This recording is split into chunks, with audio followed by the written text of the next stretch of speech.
ఇది ఏ రకమైన ధర్మము? రాముని కాలంలో ధర్మము 4 పాదాల మీద నడిచిందంట. 4 పాదాల కదా దేవుడు ఎరుగు.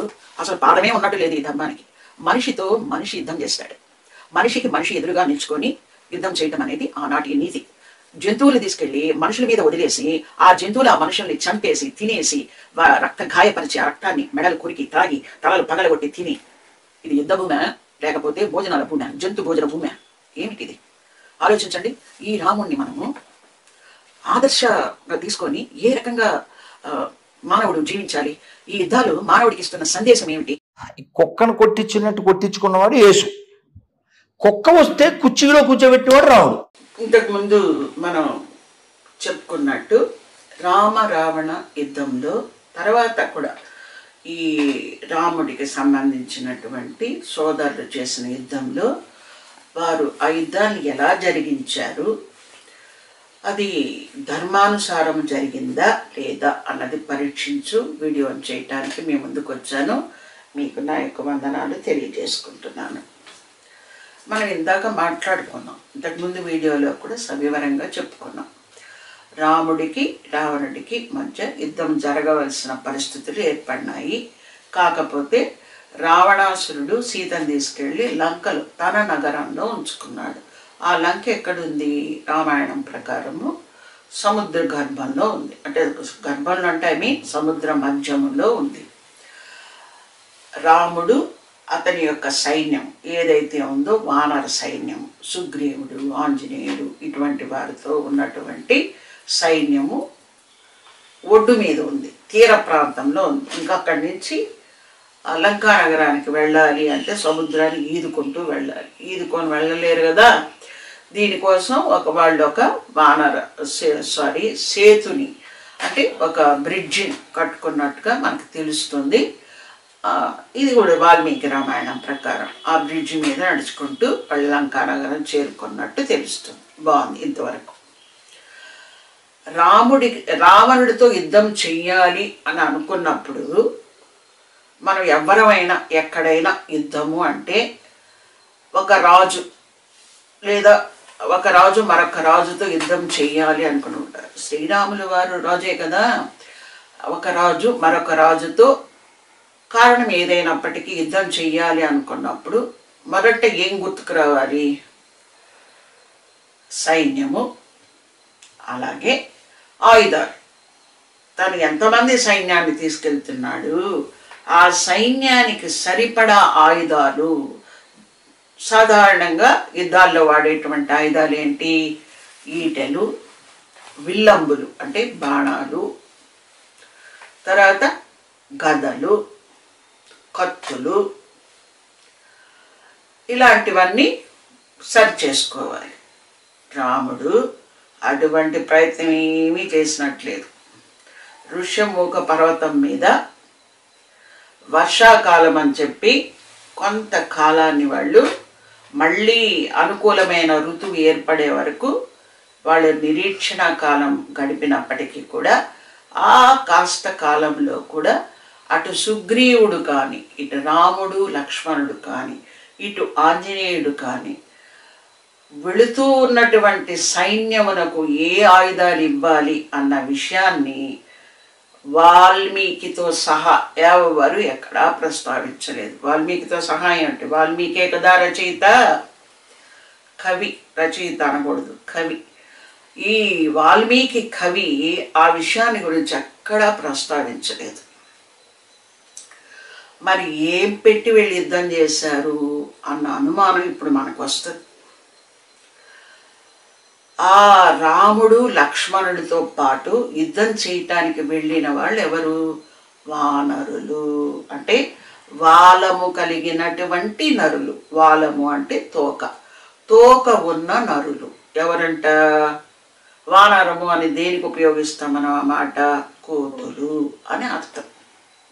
ఓకే, ఈ కోతులన్నీ కూడా రాముడితో కలిసి యుద్ధానికి వెళ్ళాయి. కోతులతో యుద్ధం ఏ విధంగా చేద్దామని రాముడు వెళ్ళాడు?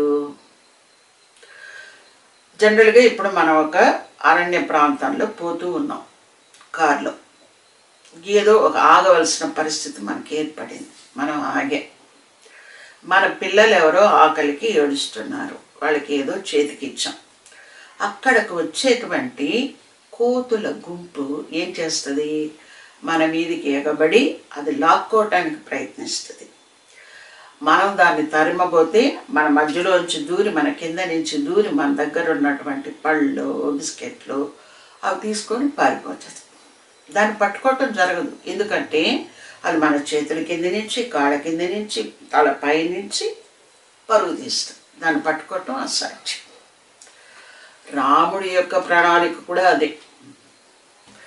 రాక్షసులు మహాదేహులు, అంటే పెద్ద దేహాలు కలిగిన వాళ్ళు, పెద్ద పెద్ద ఆయుధాలు కలిగిన వాళ్ళు, దానికి సమానమైన ఆయుధాలు తయారు చేయటానికి వీళ్ళ దగ్గర ఏ రకమైన కర్మాగారము లేదు. ఇనుము, రాగి అటువంటి లోహము వీళ్ళ దగ్గర లేదు. వీళ్ళందరూ అరణ్యంలో ఉన్నటువంటి వాళ్ళు. వీళ్ళు ఇప్పుడు రాక్షసులతో వాళ్ళు ఉపయోగించిన భాషే అది. యుద్ధం చెయ్యాలి అంటే వాళ్ళు యుద్ధ విద్యలో ఆరుతేరిన వాళ్ళు, వెపన్స్ ఆయుధాలు, ప్రత్యేక ఆయుధాలు కలిగిన వాళ్ళు.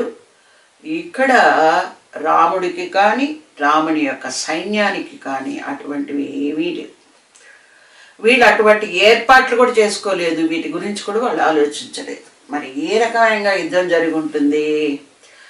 ఈ వానరులంతా కలిసి, పొద్దుస్తమానం కోతులు అంటే కూడా బాగోదు, అందుకని వానరులనే అందాం. వానరులంతా కలిసి ఏం చేస్తుంటారు?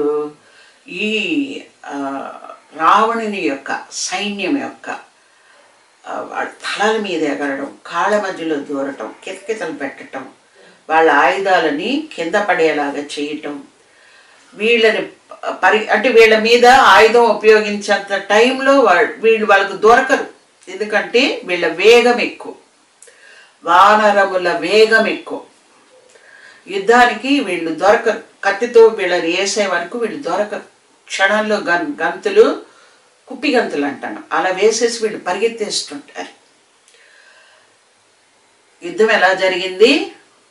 రావణ సైన్యాన్ని ఉడికించడం వల్ల, లేదా యుద్ధం జరగలేదు. కత్తులు, ఈ వానరులంతా కత్తులు పట్టుకొని గదలు పట్టుకొని యుద్ధాలు చేయలేదు. మనకు అర్థమైనంత వరకు వాళ్ళ దగ్గర ఆయుధాలు కూడా లేవు. రాళ్ళు తీసుకొని రావణ సైన్యం మీద వేయటం, చెట్ల కొమ్మలు అవి విరిచి వేయడం, వారి మీద నుంచి కింద నుంచి వెళ్ళి వాళ్ళ ధ్యాస అంటే వాళ్ళ కాన్సన్ట్రేషన్ అంతా చెడగొట్టడం, ఆ యుద్ధ భూమి అంతా కంగాళిగా తయారు చేయటం, రాముడు లక్ష్మణుడు వాళ్ళ బాణాలు వేసి వీళ్ళని కూల్చడం, ఇలా జరిగి ఉంటుంది. ఇంకా వేరే ఆప్షన్ లేదు అక్కడ. యుద్ధానికి మానవులను తీసుకొని వెళతారు. మహాభారతం చూస్తే మనకు అదే తెలుస్తుంది. మహాభారతం అంతా కూడా కురుక్షేత్ర యుద్ధం 18 దినాలు కురు పాండవ సేనల మధ్య జరిగినప్పుడు వారు చక్కగా ప్రణాళికలు పన్ని ఆ యుద్ధాన్ని జరిగించినట్టు మనం చూస్తాం. అతిరథులు, మహారథులు, కాల్బలము, గజబలము, అశ్వబలము ఇలాంటి మాటలన్నీ కూడా మహాభారత యుద్ధంలో చూస్తాం. ఈ రావణ యుద్ధంలో అవేమీ లేదు. వానరులు దూరడం, వాటి సహజ గుణముతో అవి ప్రవర్తించడం, రాముడు లక్ష్మణుడు బాణాలు వేయడం, ఇంకా ఏదో కొంచెం ఆంజనేయుడు, అంగదుడు, సుగ్రీవుడు వీళ్ళంతా కారణ జన్ములని, దేవతల యొక్క అంశాలని అలా ఏదో రాయబడి ఉంది కాబట్టి వాళ్ళు మాత్రం ఏదో గదలు తీసుకొని వీళ్ళ మీద పడినట్టు ఇలాంటివి మనం చూస్తున్నాం. ఈ యుద్ధము ఏ రకంగా ధర్మ యుద్ధం చెప్పండి. ఒకవైపేమో రావణుని యొక్క సైన్యం, వాళ్ళు పద్ధతిగా యుద్ధం చేయడానికి ఆయుధాలు ధరించి అక్కడికి వచ్చారు. ఇటువైపేమో రాములు వారి సైన్యం. ఆ సైన్యంలో ఒక పద్ధతి లేదు, ఒక ప్రణాళిక లేదు, ఒక ఆయుధము లేదు, గజబలం లేదు, అశ్వబలం లేదు, ఏ బలము లేదు. విచ్చలివిడిగా దూరేయటం. నా తెలిసి ఆ యుద్ధం చేసే వాళ్ళ బట్టలు బట్టి లాగటం, వాళ్ళు ధరించిన కవచాలు బట్టి పీకటం, వాళ్ళ కాళ్ళ కింద నుంచి పరిగెత్తటం, ఈ కంగాళి యుద్ధమే జరుగుంటుంది అక్కడ. సరే, ఏ యుద్ధం జరిగినప్పటికీ, రామలక్ష్మణులు మూర్చపోయి వీరసైనము చెందినప్పటికీ, వీరసైనము అంటే యుద్ధభూమిలో పడిపోవడం, మళ్ళీ మీరు వేరే అనుకోవద్దు. తర్వాత చిట్ట చివరికి ఆంజనేయుడి సహాయంతో, గరుత్మంతుడి సహాయంతో ఆ యుద్ధాన్ని వీళ్ళు ఆ మోర్చ నుంచి తేరుకోవటం, చిట్ట చివరికి యుద్ధంలో జయించడం. కుంభకర్ణుడు, అంగదుడు, రావణాసురుడి యొక్క కుమారుడు అందరూ చనిపోవటం, రావణాసురుడితో సహా చనిపోవటం, సీతని రాముడు తీసుకురావడం, కాపాడటం, చెర నుంచి విడిపించడం, విభూషణుడికి పట్టాభిషేకం చేయడం. ఇది ఆ యుద్ధం యొక్క సమాప్త స్థితి. కానీ ఆ యుద్ధము ధర్మయుద్ధమా ఆలోచించండి. అలాగే ఇటువంటి యుద్ధమే ఇంకొకటి ఉంది రామాయణంలో. అది బహుశా చాలా మందికి తెలిసి ఉండకపోవచ్చు. ఉత్తరకాండలో అంటే చిట్ట చివరి కాండలో సర్గ 100వ సర్గ 100 సర్గలో కొన్ని వాల్మీకి రాసినటువంటి కొన్ని మూల శ్లోకాలను చదివి వాటి అర్థాన్ని చెప్తాను. ఆ యుద్ధం ఏ విధంగా జరిగింది, ఏ నేపథ్యంలో జరిగింది అనేది మీకు అది కూడా ఒక బ్రీఫ్గా చెప్తాను. భరతుడు అంటే రాముడి యొక్క తమ్ముడు, అతని కుమారులతో కలిసి గంధర్వ దేశాన్ని ఆక్రమించుకోవటానికి వెళుతూ ఉన్నప్పుడు అతని సైన్యంలో ఏమేమి ఉన్నది, అతని సైన్యంలో ఏమేమి తీసుకెళ్ళాడు అంటే మీరు జనరల్గా ఏమనుకుంటారు, ఏం తీసుకెళ్తారమ్మా ఈవిడేమిటో ఇదొక మాటగా చెప్తోంది, కాల్బలము, అశ్వబలము, గజబలము, అలాగే రథాలు, ఆయుధాలు ఉంటాయి, ఇంకేముంటాయి అంటే ఇవి ఉన్నట్టయితే నాకు అక్కడ ఏమీ కనిపించలేదు, వాల్మీకి మాటలలో మనకు వినిపించను లేదు. ఇంకేమున్నాయో చూద్దాం. కొన్ని నేను ఎక్కువ శ్లోకాలు కాదు, 1, 2, 3, 4 శ్లోకాలు మాత్రమే చదువుతాను. 4 కాదు 3 చదువుతాను. దాని ద్వారా మీరు అక్కడ ఏమి ఉన్నది అనేది మీరు తెలుసుకోగలుగుతారనమాట. ఆ సైన్యంలో ఏమేమి ఉందంటే ఆ సైన్యాన్ని ఏమని చెప్తాడంటే వాల్మీకి, ఇంద్రునితో ఆ సైన్యం అంట దేవతలు కూడా ఎదిరింపచాలని సైన్యం అంట. అది ఇంద్రునితో కూడిన సైన్యము వలె నగరము నుండి అది బయలుదేరిందంట. ఏముంది ఆ సైన్యంలో? అంత దేవతలు కూడా ఎదిరింపజాలని సైన్యంలో ఏముంది? నిజమే కదా, దేవతలు కూడా ఎదిరింపజాలని సైన్యం అంటే అది ఏమని ఉండాలి కదా. మన అందరికీ కూడా చాలా ఇంట్రెస్టెడ్ థింగ్ అన్నమాట. చూద్దాం ఏముందో. ముందు శ్లోకం చదువుతాను. మాంసాసినశ్చ ఏ సత్వా రక్షాంసి సుమహాంతి చ అనుజగ్ముహి భరతం రుధిరస్య పిపాసయ. దీనికి అర్థం ఏంటంటే మాంసమును తినే జంతువులు రక్తం ఎప్పుడెప్పుడు తాగుదామా అనేటువంటి గొప్ప రాక్షసులు ఆ భరతుని వెంట ఉన్నారంట. ఇంకొక శ్లోకం. భూత గ్రామాశ్చ బహవో మాంసభక్షాః సుదారుణాః గంధర్వపుత్ర మాంసాని భోక్తు కామాః సహస్రశః. మాంసమును భుజించు క్రూరములైన వేల కొలది భూత సముదాయములు జీవులు కూడా గంధర్వపుత్రుల మాంసములను తినాలనుకొని భరతుని వెంట వెళ్ళాయంట. ఇంకొక శ్లోకం.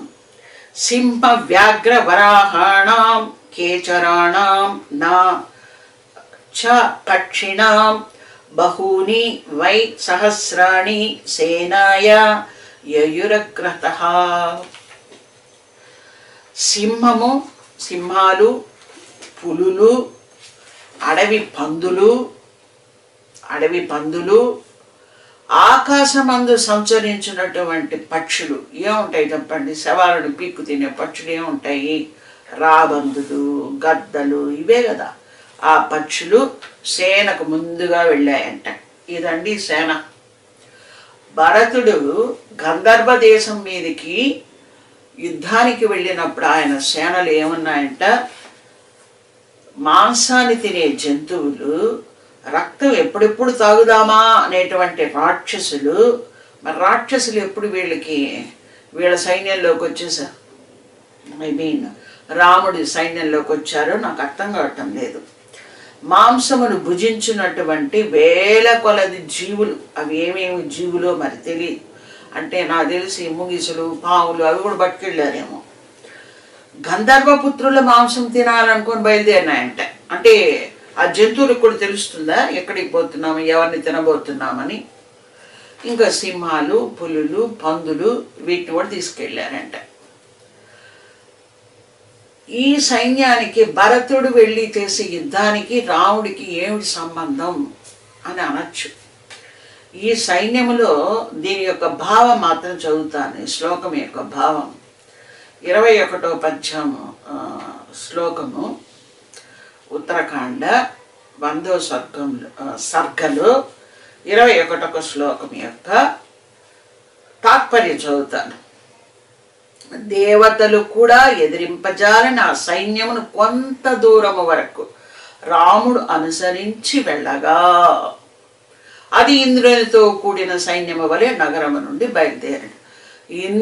భరతుడు తీసుకెళ్తూ ఉన్నటువంటి సైన్యంలో ఏమేమి ఉన్నదో అవంతా కూడా రాముడికి తెలుసు. రాముడు ఆ సైన్యమును కొంత దూరం వరకు సాగనంపి తర్వాత రాచనగరికి అంతఃపురానికి వెళ్ళాడన్నమాట. ఇంకా మీరు ఆలోచించండి, ఇది ఏ రకమైన ధర్మము? రాముని కాలంలో ధర్మము 4 పాదాల మీద నడిచిందంట. 4 పాదాలు గత దేవుడు ఎరుగు, అసలు పాదమే ఉన్నట్టు లేదు ఈ ధర్మానికి. మనిషితో మనిషి యుద్ధం చేస్తాడు. మనిషికి మనిషి ఎదురుగా నిల్చుకొని యుద్ధం చేయటం అనేది ఆనాటి నీతి. జంతువుల్ని తీసుకెళ్ళి మనుషుల మీద వదిలేసి ఆ జంతువులు ఆ మనుషుల్ని చంపేసి తినేసి గాయపరిచి ఆ రక్తాన్ని మెడలు కొరికి తాగి తలలు పగలగొట్టి తిని, ఇది యుద్ధ భూమే లేకపోతే భోజనాల భూమే, జంతు భోజన భూమే? ఏమిటిది? ఆలోచించండి. ఈ రాముణ్ణి మనము ఆదర్శంగా తీసుకొని ఏ రకంగా మానవుడు జీవించాలి? ఈ యుద్ధాలు మానవుడికి ఇస్తున్న సందేశం ఏమిటి? సర్కస్ మేనేజర్ కూడా ఇతర జంతువుల్ని లేదా సర్కస్లో ట్రైనీని గాయపరచకుండా ఉండేటట్టు కొంత సాత్వికత వాటికి వంటబట్టేటట్టు ట్రైనింగ్ ఇస్తాడు. వీళ్ళేమో రక్తం ఎప్పుడు తాగుదామా,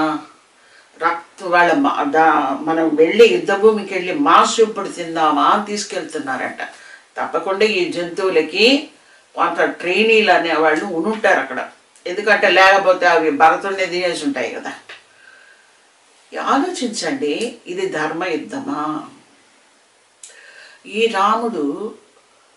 రాముని యొక్క ధర్మము మానవాళికి ఆదర్శ ధర్మం ఎలా అవుతుంది?